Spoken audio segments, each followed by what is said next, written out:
Good morning, Wrestling Inc. Welcome back to the Wrestling Inc. YouTube channel. It is Tuesday, noon Eastern. I am your managing editor, Nick Hausman, and joined here today is my good friend, Justin LaBar. Justin, welcome to the WINCLY. Close, personal, longtime friend. Yes, I'm surprised because we've been having Michael Weissman on Tuesdays now. This week, I get you as my first show of the week. It's different. It's fun. It's exciting. Well, I Nancy Kerrigan him in the backstage area, and I decided to come out and hit my music. I decided to come out instead. Oh man, did you seen I, Tonya? Then I take it, yeah. I have not. It's fresh on my mind. I want to see it. It's fresh on my mind because I was watching one of those 90s, The Last Great Decade, narrated by Rob Lowe. It's like a series they do on Nat Geo, I think, or not? Is it Nat Geo? Yeah, one of the stations, and they were covering that incident, so it's fresh on my mind. You got to watch I, Tonya. Everybody. Stop what you're doing. It's fun, especially for wrestling fans, because it's like a wrestling movie. Because it's like a whole story that it ends in violence. Absolutely. Know? Well, it's this great storyline of a sneak attack and rival and payoff. Yeah, absolutely. Go see I, Tonya. Well, we got a big show here for you guys today. Remembering, if you're listening to us here live on the YouTube channel, you can get the full episode of the WINCLY over on the Wrestling Inc. audio channel on iTunes. Go subscribe to us there. Because today and tomorrow on the show, I'm going to be playing. It's a two-part interview. I did Sean Waltman's podcast last week, X-Pac 12360. I called back in the favor. I sat down with Sean yesterday, and we talked about all three of the Royal Rumbles he was a part of, 1995, 1999, and 2000. We talk about this year's Rumble as well. But it's a longer piece, so we broke it in half. And today you're going to get to hear Sean. We talk about AEW stuff. We talk about what's his contract like. But do you remember what Sean Waltman was doing at the Royal Rumble 1995, Justin? Off the top of my head, no. I'm actually surprised. I would have thought he would have been in more, but I guess the rest of the 90s he was in WCW, and they haven't brought him back for a surprise appearance, have they? Nope. No, his last match with WWE was like, I don't remember. It's been a while. It's like a decade, at least a decade, I think. Yeah. I don't even remember if they let him. I don't remember if he bumped or not at Raw 1000 St. Louis. That was like the first real big DX reunion. That's crazy to think. Now, what was he doing in '95's Rumble? At 95, he was in the finals of the WWF Tag Team Championship Tournament.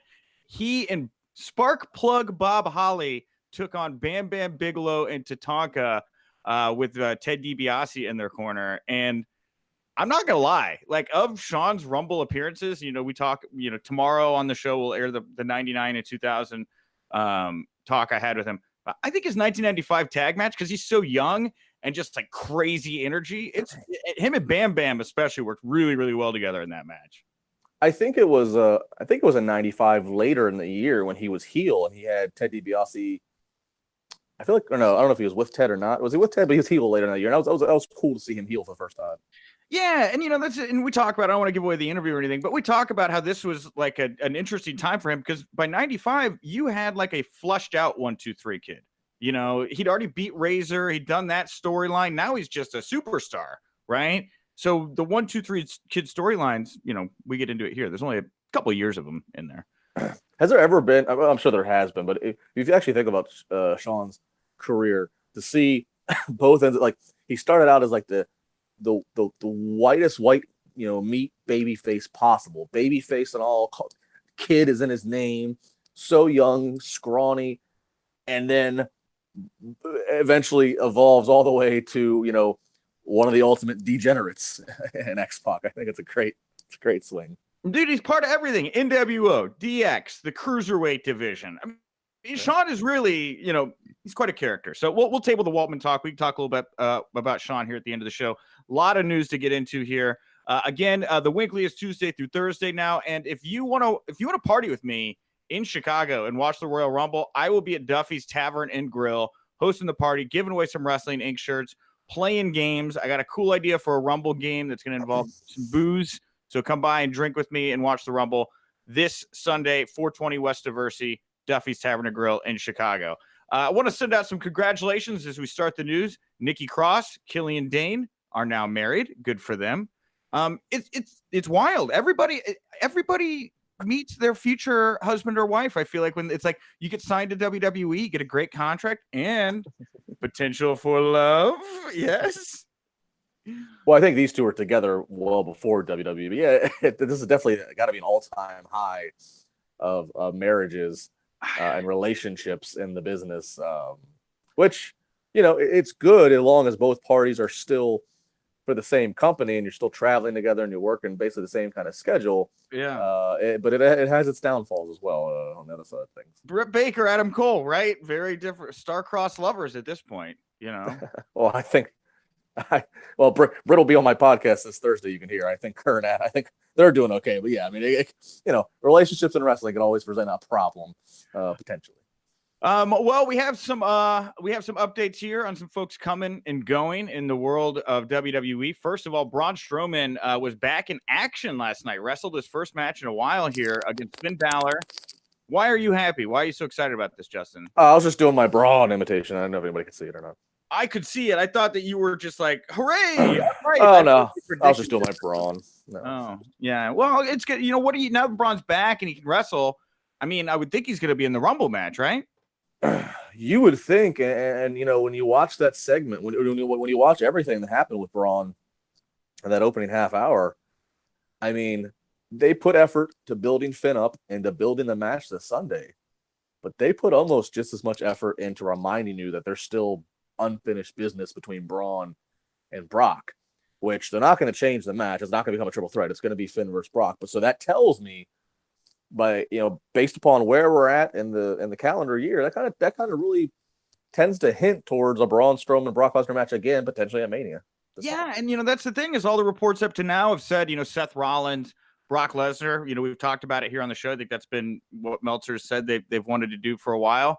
But after that opening segment, 100% looked to me like, Braun Strowman wins the Rumble and is prime competition for Brock Lesnar at WrestleMania. I did not get that vibe off of Seth Rollins last night. No, neither did I. So, I mean, that was really something to take away and watch. And, assuming Finn does not win the title Sunday, that's something to watch. Because anytime Vince is in the segment, they blatantly made a point to keep heat between Braun and Brock. What was up with Vince in that segment? I don't want to do like a Raw review type deal, but he comes out, he praises Finn, then he calls the fans hillbillies, and nobody knows what's going on. What? In the words of Kenan Thompson, what's up with that? Or the Hurricane? I don't know. Vince. I don't know. You would think it's usually always applied to Vince, whether he in the role of Mr. McMahon or whether we even go back to Vince McMahon, play-by-play commentator of the 90s, I usually apply that Vince is one of the best people you can have out there because he is just a natural charismatic performer, but he's the guy, it's his vision. So who better to try to carry out his visions than the man himself? But yeah, his promos anymore, just, they don't have the same streamlined message, or they don't have the same effectiveness. They don't have the same gravitas. It's just not as sharp on the air anymore. I don't know. Yeah, and it's just, again, he's not really a good guy. He's not really a bad guy. He's just Vince, maybe that's what he wants, but he was all over the place. And I didn't really understand. I don't understand Vince's role. John Cena, it was announced on the show, has an ankle injury that he sustained at the hands of Drew McIntyre. According to the Observer, this is a complete work. They're doing the storyline with John here because he is going to start filming another movie. They want him off the pay-per-view. It'd been reported there were plans for him and Lars Sullivan to meet at Mania. Lars has just disappeared. Lars Sullivan is a Bigfoot at this point up in the mountains. And John's off. What do you think happened here? Well, I'm not really surprised by this. I was very surprised when Cena announced his entry into the Rumble, because I was under the belief that I had read somewhere credible in the movie Hollywood Dirt Sheet that he was getting ready to start another project. So yeah, that made me go, okay, well, that's probably gonna take Rumble out of the case. So now it seems Rumble is out of the case, and I don't know how long the filming is or what have you, but it then does beg the question, okay, is he a question mark for Mania? How reliable is he for WrestleMania? Whether there was a Lars Sullivan around or not, I definitely got the vibe last night on Raw that some puzzle pieces had shifted around. I don't know if it's because Braun is healthy again or they've decided to pull the trigger on Braun again. But Yeah, some there was definitely something different in the waters, last night on Raw as far as the direction they're going into Rumble and Mania. Yeah, it definitely feels like, and Nick, you having worked in this capacity now for enough years, we go around the cycle every year. It definitely feels like at this point in the year, there is still more pencil on the creative writing right now than there is pen. Usually, Mania by November they start to pencil things, but by January, as we approach the Rumble, things are in pen, and I feel like there's still a little bit more lead than there is ink right now because of what I've discussed with you over at length over these past few months. Maybe some of the most unprecedented shakeups that WWE's ever had to deal with in terms of obstacles with personnel and shows, etc. Yeah, it's interesting because right now, I ask myself, I ask other people, who wins the women's and men's rumbles? And like the women, it's like, okay, maybe Charlotte, Becky kind of deal. But the men's field, I feel like it's pretty wide open. And until last night, I was like, well, I think Braun would probably make the most sense. Big guy wins a rumble, goes on to face Brock. I don't know. I don't know where else I don't get the vibe they're going to do with Ali, which seemed fun for a couple weeks there, but I don't think they're going to do it now, No, I mean, I love this Rumble, so much fun. I always encourage and I talk about it all across because I genuinely endorse it. There's a great contest called WrestleRumble.com where you literally go on and you try to predict who's going to come in at entrance 1 through 30. You try to pick each spot, which is a long shot, but if you get one, that's a huge thing. And you get points, and the most points you win up to like $1,000, like first prize.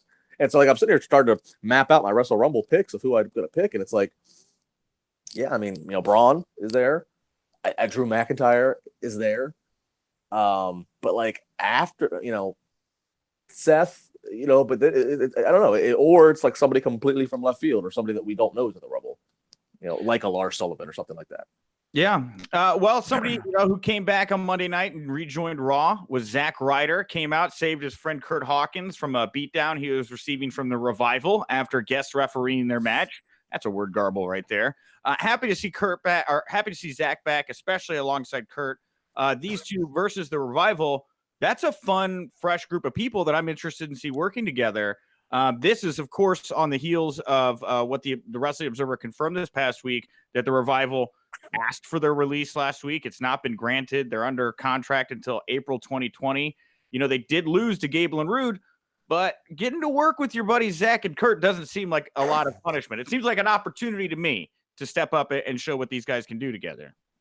Well, and so there's a few dynamics at play here. One, I believe it might have been in that same report that you just referenced, Nick, that it was talked about that the Revival, not even as mad necessarily about their individual booking, but just the tag team landscape as a whole. Right. So there's one dynamic of, okay, maybe this is a way to appease them, and you're giving them a new tag team in the division, one that does have some history and makes sense in Ryder and Hawkins.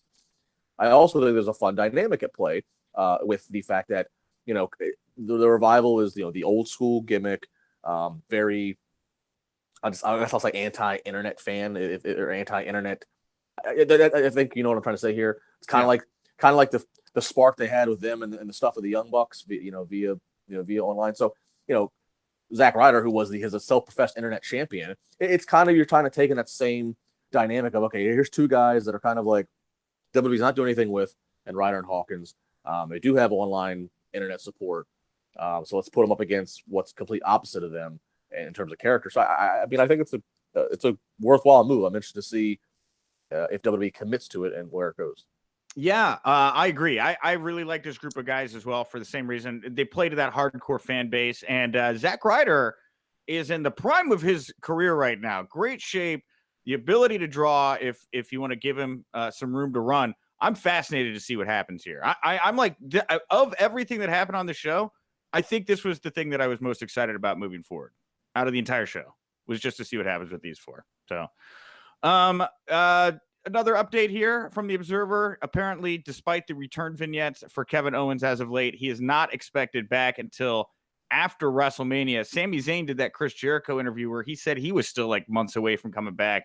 I don't know what happened here, Justin. Why would they begin these return vignettes? I guess is my question. Well, I mean, they started to play the return vignettes when they were in what we kind of look at as like the the peak of their panic when when they were trying to shake things up, responding to the low ratings, and all the McMahons are out there saying it's a brave new world. So maybe they tried to do it just to drum up interest, as at the same time they were showing the vignettes for the NXT call-ups.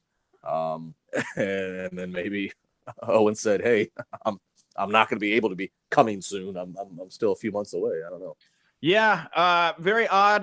Well, the PWInsider.com is reporting that Ty Dillinger is expected to return soon from injury. Do you see him as one of those guys that they could reheat up and turn into a player now if he's back on the main roster, like they've done with a couple other guys right now? He's certainly capable. He's certainly capable to be that. I whether or not they do, I don't know. I mean, it's very hard now to pinpoint who they're going to decide to put some effort behind. I mean, the Mustafa Ali thing came out of nowhere. I mean, even you said it. For a few weeks there, you're like making a case of this guy fighting Daniel Bryan for the title, or this guy doing something significant in the Rumble, and now I feel like that's already cooled. So hard to say. Yeah, and I put Ty Dillinger kind of in that Ali category of wasn't necessarily like the biggest guy, but everybody knew he was very entertaining and could wrestle. I wonder if they don't get behind him, especially on SmackDown, him, Andrade, Mustafa Ali. You start to create this quasi cruiserweight bunch that you can play around with and do a lot of really fun, interesting matches with, Yeah, I mean, again, they have no shortage of talent. This is the greatest depth of a roster that they've probably ever had. There is no shortage of depth. There's no shortage of programming. Yet the fact they have no shortage of programming seems to be an Achilles heel to some of their decision making. Another update on a talent. Last week we were talking about that reportedly had asked for their release. Maria Kanellis apparently refuted these on Twitter this past week, denying the report that she'd asked for release, questioning that. This was a weird one because I had friends that were reporting this that stand by their report. So I don't know if this is just a case of Maria, trying to tamp down a fire possibly. I don't know what's going on here. Yeah, I think it's something along the lines, and this is where, and a lot of, and I don't mean to talk down to the audience. I'm just trying to separate, the experiences. Again, you or me and other colleagues who would do this. This is where a lot of fans forget. Most fans are always going to believe the wrestler over believing said wrestling reporter. They just are. They're going to believe, whenever the wrestler takes the time to come and speak out, the fans are inclined to believe, well, the wrestler's not going to lie, even though they work you for a living. I've always liked Maria, but I'm just calling it like it is, and I'm the same with you. I think we're probably talking about some of the same people that stand by the story, and yeah, they wouldn't be standing by the story if just out of foolish pride. They're standing by it for a reason. I think there was certainly fire where there's a smoke. It seems Mike probably did. Mike probably did initiate something that started this whole story. And she's mad that they got out. She's mad that it might hurt their, standing with the company or where they're already at standing. So I think it's just her trying to come out and say, oh, wrestling rumor sites are wrong. But I don't think it's that simple.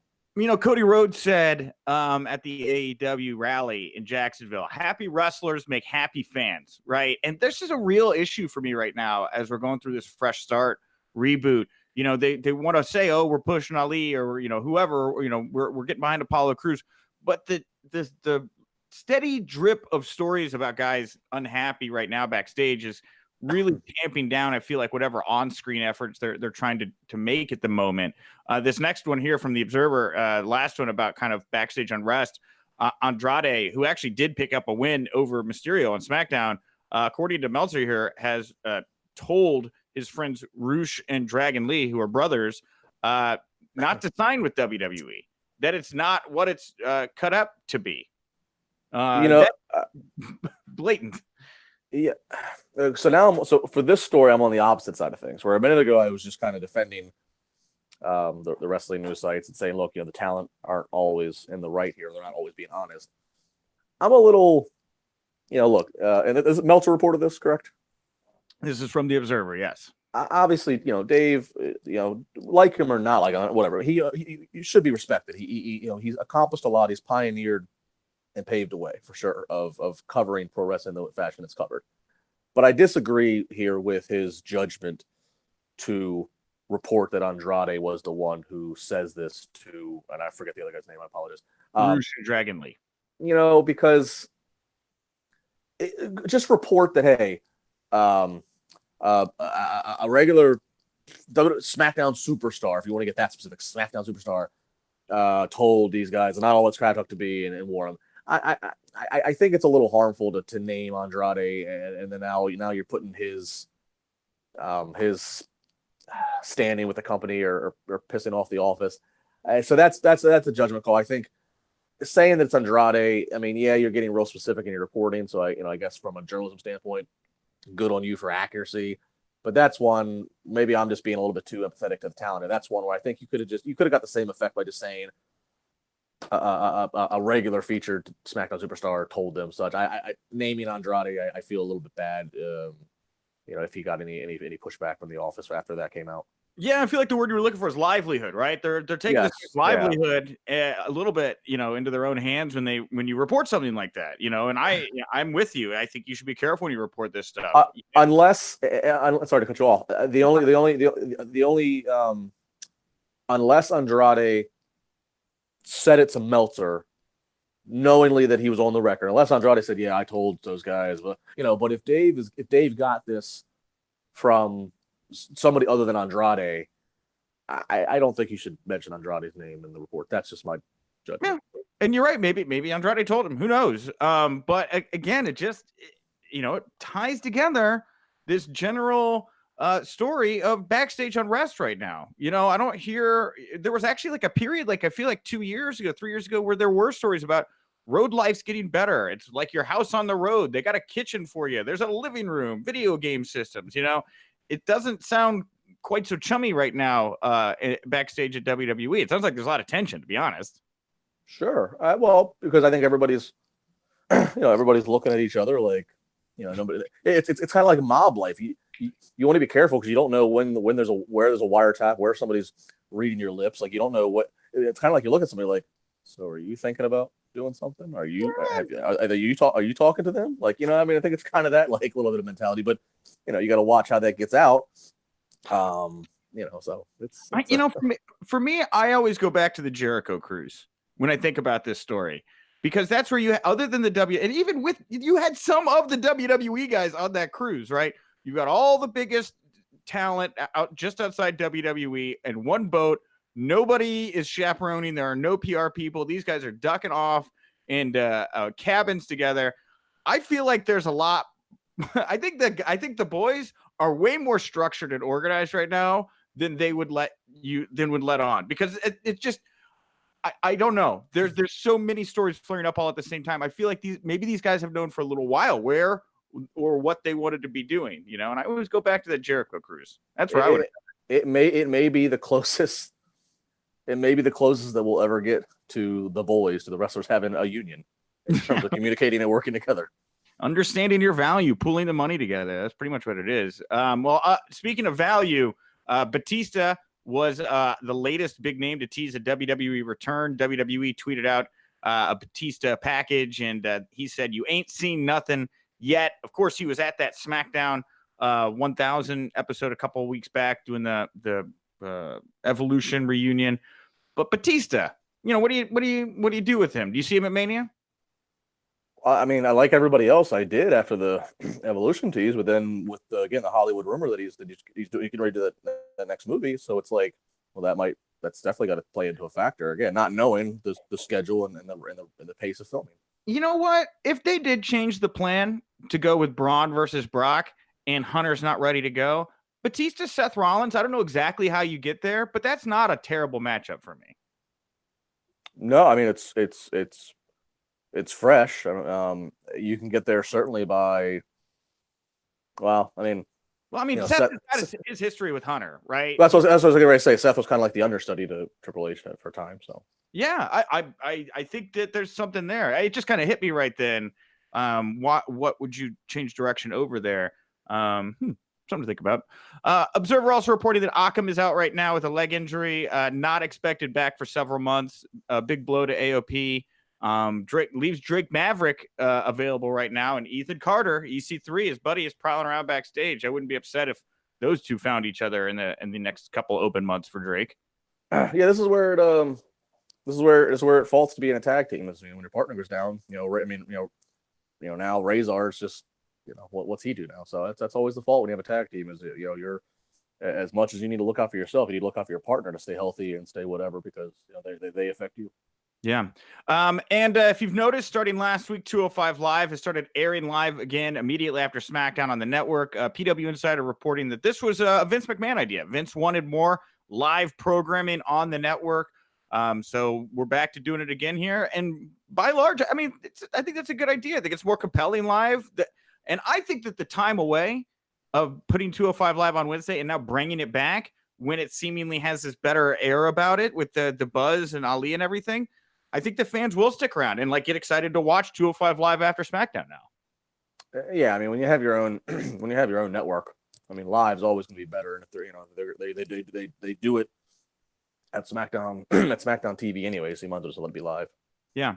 I was at that SmackDown 2 weeks ago, the week before they made the transition over, and there was a heavy machinery tag match, them versus the Clones, and then Daniel Bryan, AJ Styles did a brief bout afterwards as well. And the fans stuck around. The fans were having a good time, and I just think there's something to 205 Live right now where it's much buzzier now than it has been in the past, and since it hasn't been live for a couple months after SmackDown, I think it'll work. I think it'll work better now than it did before, is what I'm saying. Sure. Also, in the world of 205 Live, it was just announced this morning, Aiden English has been added to 205 Live commentary. Did you see this one? I did not. It just broke before he went live. I did not. Well, I mean, I read it in the run sheet just a few minutes ago before we went on the air, and that was news to me. So yeah, I'm a little surprised by this one. I thought there was more to get out of him as an in-ring character before making this move. Well, I mean, maybe there is, but I mean, let's be honest here. With again, NXT call-ups, everything going on, he probably just isn't a priority in terms of where are we going to find a match and a storyline for him. But we got the guy, so let's not completely waste him. He is comfortable on the mic, so try him out there. We'll see how he does. The Observer also reporting here that Kushida is leaving New Japan in part because he wanted to turn heel and join Bullet Club. Gato, the booker there, did not like the idea. So because Kushida wanted to turn heel and couldn't, it could have opened the door for him to join WWE. I'm interested to see how he does in NXT, and I'm interested to see if he comes in as a heel, which would be kind of jarring, I think, for Kushida fans. Yeah, I don't know a lot about him. I've heard the buzz from those who are New Japan, regular viewers. He's great. Again, I constantly question. Vince has shown very little sign, of caring about Japanese wrestlers and Japanese wrestling and the buzz that carries with it. So, I mean, yeah, go to NXT. NXT will probably work out for you in the confines of what NXT is. But otherwise, I wonder if you're a star, I mean, I understand if he's having creative differences with the booker over in Japan, but it's again, if you're from Japan and your family's there and it's your culture, I mean, to leave there and come to the world of WWE just there's not as much of a case for it to be as attractive as it once was. I mean, if he can get the money he wants and just be an NXT guy, well, then okay, I guess that might work out better. But there's been no sign that him going through the system and then rising to Raw or SmackDown, there's been no sign that it's going to work out better for him than what he would have done over Japan or, potentially put his name in the bucket for AEW. Yeah. Well, this is a time right now. People are picking their spots. Brian Cage is committed to Impact. Jeff Cobb's over in Ring of Honor land with a couple others, and Kushida's picked NXT. We'll see if it pays off. We do know there's going to be a very full next class at the Performance Center. The Observer has reported that Shane Strickland and Russian indie star Ilja Dragunov are expected to sign with WWE soon. But our own Wink reporting, Wrestling Inc. exclusive from over the weekend, is that Sam Shaw, Rachel Ellering, ACH, Karen Q, 3.0, which is Scott Parker and Shane Matthews, Jonah Rock, Elliot Sexton, and Nick Camarado are expected to also join them at the Performance Center. Very, very robust group of athletes there. Of all those names mentioned, of course, Shane Strickland's great, but I'm a huge ACH fan. I cannot wait to see ACH let loose in an NXT ring. I think he's going to be great. Yeah, I mean, a lot of talents you just mentioned there. back to the theme of what the conversation landscape is. Now these talents have to be more mindful of, okay, is WWE signing you because they actually have plans for you, or are they just signing you so you can't play elsewhere? So we shall see. And of course, over the weekend, WWE announced several more women's Royal Rumble participants on Twitter. And, whatever, they did the recap on Raw of all the women that'll be in it. It's a very robust field. But, man, some fans just really didn't like this, Justin. Some fans just did not enjoy the rollout. Well, these are some of the same fans that if you hand them a $100 bill, they'll bitch at you that they wanted $5 $20 bills. I think the misunderstanding was when WWE said we're going to do this. I think a lot of these fans that we're talking about thought that they were going to like announce like all 30, and that was going to take away all the element of surprise. It's like, no, it's no different than what they do every year, where they give you about 75-80% of the field, and then they let you be suspense for who the guys and girls are going to fill in the other spots and be surprises or whatever. So there's just no different. They just decided to just the release of it. They just did it via Twitter. I don't know what people. I don't know. Fans today are just they've lost their minds. I don't know. Yeah, I agree. It's just a fun, dumb thing. You're just announcing wrestling Royal Rumble participants, guys. Chill out. All right. Well, let's relax. If you're listening to us on iTunes right now, and again, go subscribe to Wrestling Inc. Audio over on iTunes. You're going to get the full episode of the WINCLY, including this part 1 of the interview I'm about to play right now, featuring Sean Waltman talking about some of the news of the day and also his tag team championship tournament finals match from the Royal Rumble 1995. And that was it. Sean Waltman there. Probably most of note, Justin, is that he revealed there that he has not re-signed his Legends deal. He's been offered one, hasn't signed it, and is free and clear to sign wherever he wants. And I know that he can wrestle and wants to wrestle. So I'm interested to see where Sean could land this year, I guess, is what I'm saying. Yeah, no, that's a very interesting story in and of itself, that he is still in pretty good shape. I know he's been pretty wise the last couple of years, picking his spots when he does wrestle and bump, preserving his body. He's not getting any younger, but he certainly looks great for his age. So I mean, what a time right now to make yourself available and to be he is a legend, to be a legend who can carry that status. So what a time right now to have your services, to be able to let your phone ring from anybody and just field offers and field what's out there. Good by him. All right. Well, back tomorrow, I will be at noon Eastern. I will be joined by Michael Weissman here. We'll play part 2 of my interview with Sean, where we talk about his 99 and 2000 Royal Rumble appearances. Again, if you want to join me to watch the Rumble here in Chicago, Duffy's Tavern and Grill this Sunday. Doors open at 4:00. We're going to be giving away prizes, playing games. And speaking of playing games, this Wednesday and Thursday on the Wrestling Inc. Twitter account, we are going to be giving away $100 promo codes to fun.com. Fun. It's a fun website. It's got all kinds of fun stuff on it. And you could win $100 to just go spend to your heart's content over on fun.com on cool socks and toys and Funko Pops and whatever you want. We'll release the rules on Wednesday. Part of them will be to follow us on Twitter. So go ahead and do that now if you want. But we're going to give away some cash this week, Justin. I'm very excited about that. Hey, anytime you're giving away cash is, what a babyface move, right? Yeah, exactly. Who wants free money, guys? Free fun money. Justin, what do you want to plug, promote, put over here before we wrap it up? Well, I want to give a shout out to my friends. Again, I mentioned them earlier, WrestleRumble.com. I love these guys. It's a blast. I really can't say enough. I mean, we in the day and age now where we all love fantasy sports, and it makes it more interesting to watch football Sunday when you can have your fantasy team or whatever. It's kind of the same concept. You go on WrestleRumble.com. You literally pick who you think is going to win. You pick for Rumble who's going in 1 through 30. There's prize money and there's other prizes that they outline. If you just go to WrestleRumble.com, it makes watching the events that much more enjoyable. And they not only do they do it for Rumble, they do it for other major events around the WWE calendar year. So it gets you a little bit more invested to see, hey, maybe I can win a few bucks. So just go over, type them in your browser, just give it a look. It's pretty cool. So you're saying if you enjoy fantasy football, then you might enjoy Wrestle Rumble. Yeah, if you're one of those people that likes to play DraftKings or FanDuel or like to have your fantasy team and you like to sit there and watch and try to see, hey, am I winning? How's my team doing? You'll definitely get a kick out of this. It's done really well. And you compete, and myself and other people in the wrestling community that the fans might know or get involved in it, so you can see, can you predict, can you book better than us? If you think WWE is so predictable or you could book it, here's kind of a way to prove it. Can you put down the answers before the show? All right. Well, give it a whirl, guys. Wrestle Rumble. I love those guys. Justin's right. Everything he said is true.